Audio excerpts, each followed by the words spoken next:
It made me cry.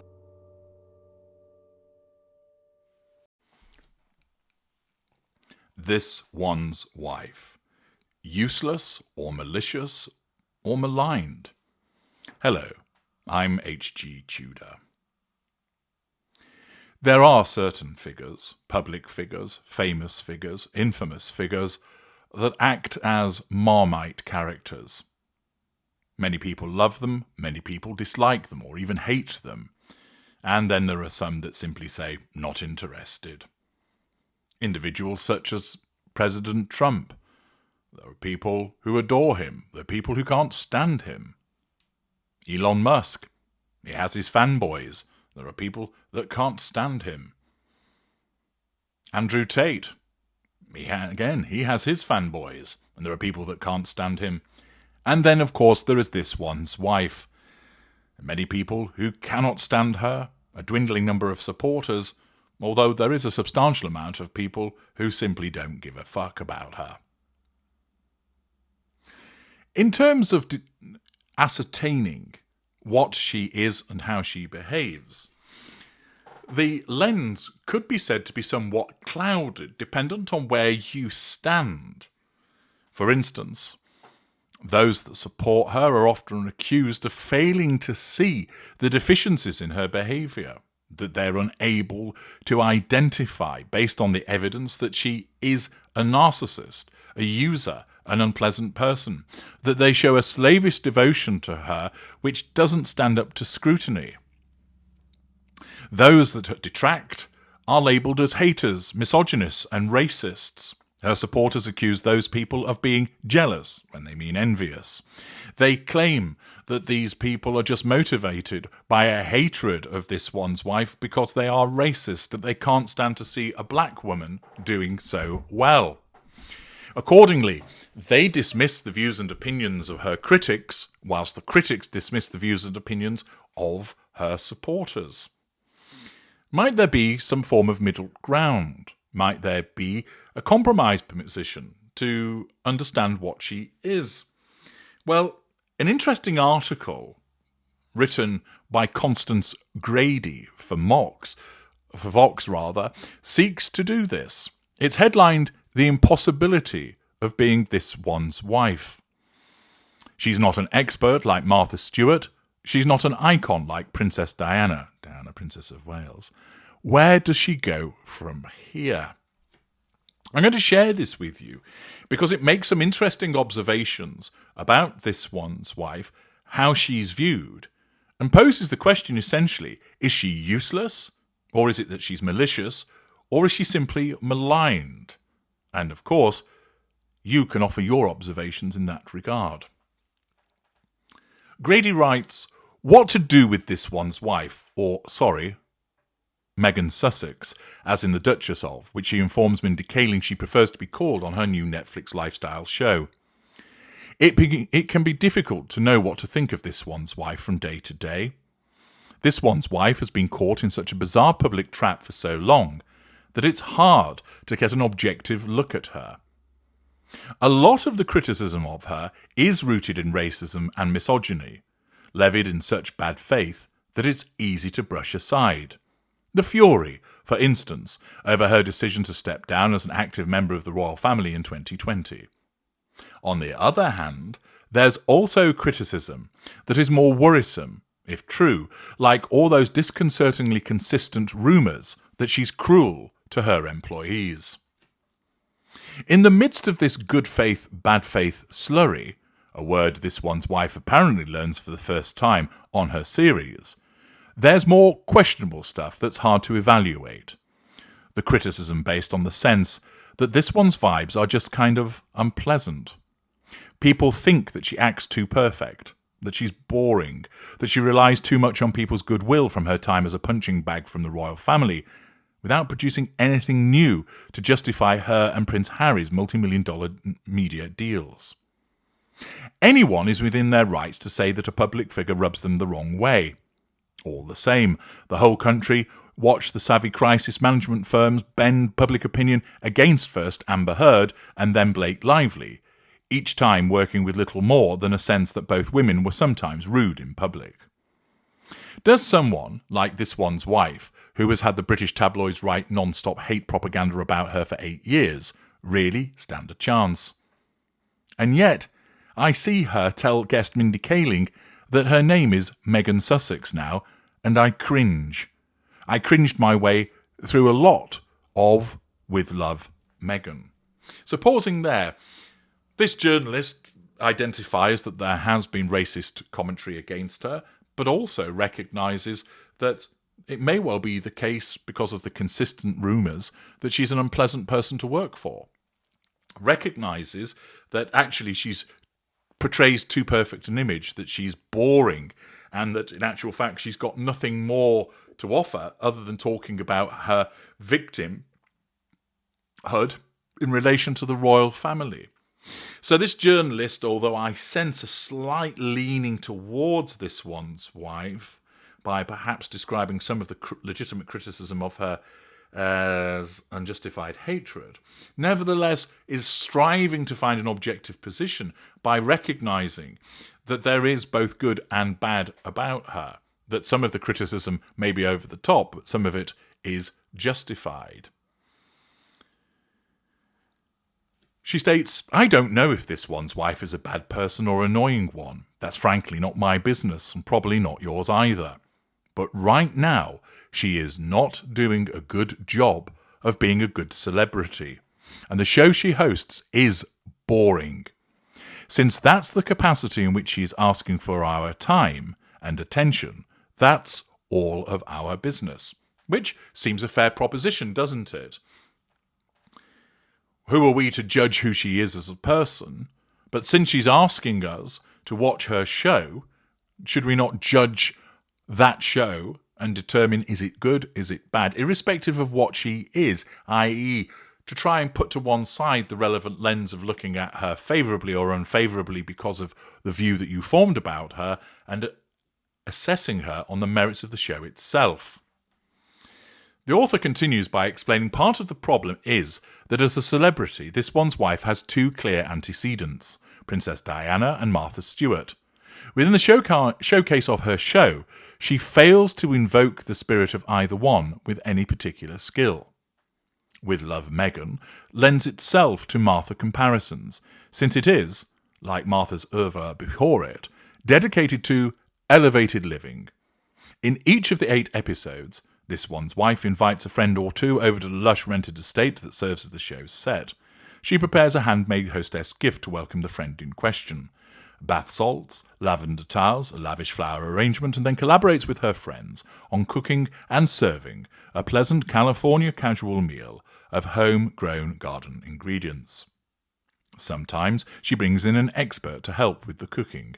Roy Choi and Alice Waters both make appearances, although they are not invited to stay for dinner. Should you be so moved, you can generally order a version of the craft this one's wife does on screen through her new lifestyle brand As Ever, or, at any rate, see a preview. The actual products don't yet appear to be available for sale.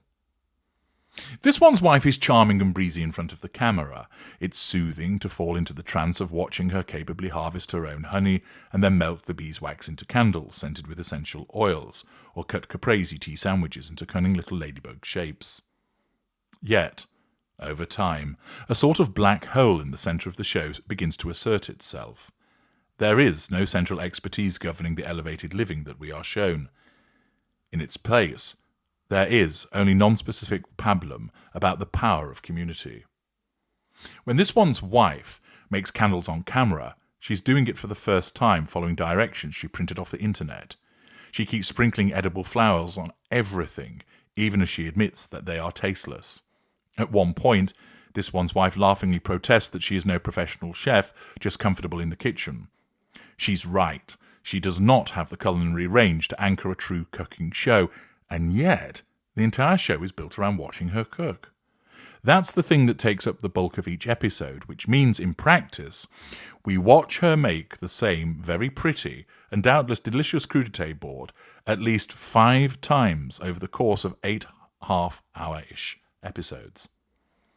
With respect, if the only thing this one's wife is an expert on is crudités, then why are we watching her host a whole lifestyle show? It's here that the Martha Stewart comparisons are most unflattering. Martha brought a steely neurotic perfectionism to everything she ever did, a kind of fanatical commitment to the belief that there was a correct way to do everything in one's home, and that only Martha could show you how. This was the quality that made people dislike her in the 90s, but it was also the quality that made her so compelling on television. And it was grounded in true expertise. Martha really did renovate a house by hand and run her own catering company for years. She really did have exceptional skills that were both versatile and wide-ranging. This one's wife has the skill set of being a beautiful and charming rich woman who probably hosts a very nice dinner party. As the premise for a TV show, the returns diminish. This one's wife does not invoke Princess Diana once over the course of With Love, Meghan, which is surprising in a way, because Diana used to be a central part of This One's Wife and Harry's narrative. When Harry and This One's Wife stepped down from their positions as senior members of the royal family, they explained that they had to leave for the same reason Diana had to leave, because it was impossible to stay, because no one with a free spirit could survive in the British royal family. The story This One's Wife and Harry were telling was that they were the redemption of Diana's legacy. Unlike Diana, though, they would survive, because Diana had been alone when she left, and Harry and This One's Wife had each other and the redemptive force of their love. It was a powerful story, and one that they told well. It has now been 5 years since they stepped back from the royal family, and the story they have been telling about themselves needs to evolve and grow. By the time Diana left the royal family, after her 1996 divorce from then Prince Charles, she'd found an impressive way to handle that problem. Diana's story is tragic and compelling for a lot of reasons, because she died so young and so pointlessly, because her marriage was so public and so unhappy, because she was so beautiful, and her fairy tale princess dreams went wrong so fast. But what gave Diana's story its heft and gravitas was what makes her such a memorable figure in addition to a tragic one, is that she was able to harness her ability to provoke public attention to genuinely productive ends. Diana was photographed shaking ungloved hands with AIDS patients in 1987, at the height of the epidemic, when lots of people believed you could catch AIDS through touch. She walked through a field of live land mines in Angola to campaign for a ban on land mines. She understood how to put herself at the centre of a publicity stunt, and how to make that stunt pay dividends for overlooked human rights problems. That's how she made her undeniable glamour matter, which in turn is why she is remembered as a martyr. This One's Wife and Harry are both actively involved in important philanthropic causes. In 2022, they won the NAACP President's Award for their work on causes related to social justice and equity. They have campaigned for vaccine equity, for mental health, for women in the workplace. Yet aside from the choice to devote one of their Netflix shows to the Invictus Games, the sports competition for wounded veterans that is Harriet's signature accomplishment, they have not tied philanthropic work to their public storytelling. It's little wonder that This One's Wife in particular has struggled there. So many people are waiting with bated breath to criticise her slightest move that she can't even publicly send gifts to victims of the LA fires without being accused of making it all about her. This is the problem we always run into dealing with This One's Wife. It's almost impossible to tell what is her being inept, what is her being malicious, and what is the result of 8 years of misogyny and racism poisoning the well for her. In the end, it leaves This One's Wife in the same place, in front of the camera to hawk her new line of edible flower sprinkles, which you can't even order yet. This One's Wife is not Princess Diana or Martha Stewart. She's not even This One's Wife anymore. Yet after all these years of relentless tabloid criticism, all those media deals that never amounted to anything all that exciting, the fumbled business launches, she appears to be blocked when it comes to showing us exactly who This One's Wife is and why we should care about her. She does appear to make a lovely crudité platter, though. An interesting article which forms the conclusion as to it's difficult to understand whether she's useless or malicious or maligned, and that she appears to be blocked in showing us exactly who she is. Well, in answering all of that, first of all, she can't show us who she exactly is, because her narcissism prevents her from doing so. Because in effect, there's nothing there. There's nobody at home. Her narcissism can't allow that to be shown, for that would be the end of her. And instead, it has to show the construct. And therefore, this one's wife is incapable of showing who she exactly is, although we are given plenty of glances at what she is, namely a narcissist, and you're able to understand through the interpretation that I provide to you. But she doesn't see that. What about the question as to whether she is useless or malicious or maligned, and that it's difficult to tell which one it is? Well, the answer is she's all three. She is useless. She's a jobbing actress and that's it. Were it not for Harry, most of us wouldn't even know who she is. Were it not for Harry, she wouldn't have accessed fame or wealth. Were it not for Harry, she wouldn't have the opportunities that she has had. She is useless because her only skill set is to be a mediocre actress. She is not a writer, a presenter, an interviewer, a politician, a philanthropist, a content creator. She's none of those things. And not only was she none of those things before Harry came along, she has not grown into any of those since being given the massive advantage of her marriage to Harry. Is she malicious? She is, because as part of her narcissism, it causes her to utilize malign manipulations on people. Smearing, insult, bullying, silent treatments, the backhanded compliments, the provocations, the use of guilt, and so many other manipulations that I have detailed to you. She is malicious. Is she maligned? Undoubtedly so.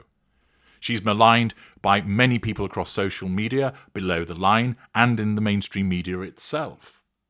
Some of that may be over the top, some of it may be gratuitous, but much of it isn't. It's legitimate criticism based on her behaviour. And thus, an interesting attempt to navigate the way through her latest show without trying to look at it through the lens of a particular position is, I would say, largely successful and identifies that essentially it's a boring and not particularly entertaining show because there really isn't much to it because of the absence of both talent and the absence of both personality, i.e. she's neither Martha Stewart or Princess Diana. But then in terms of trying to ascertain whether she's useless or malicious or maligned, the author falls back on being unable to do so as a consequence of believing that you can't because of the relentless criticism that she's experienced. Nevertheless, we can. And the conclusion is, she is useless, she is malicious, and she is maligned, in most instances based upon her own behaviour.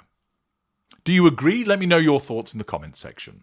I'm HG Tudor. Thank you for listening.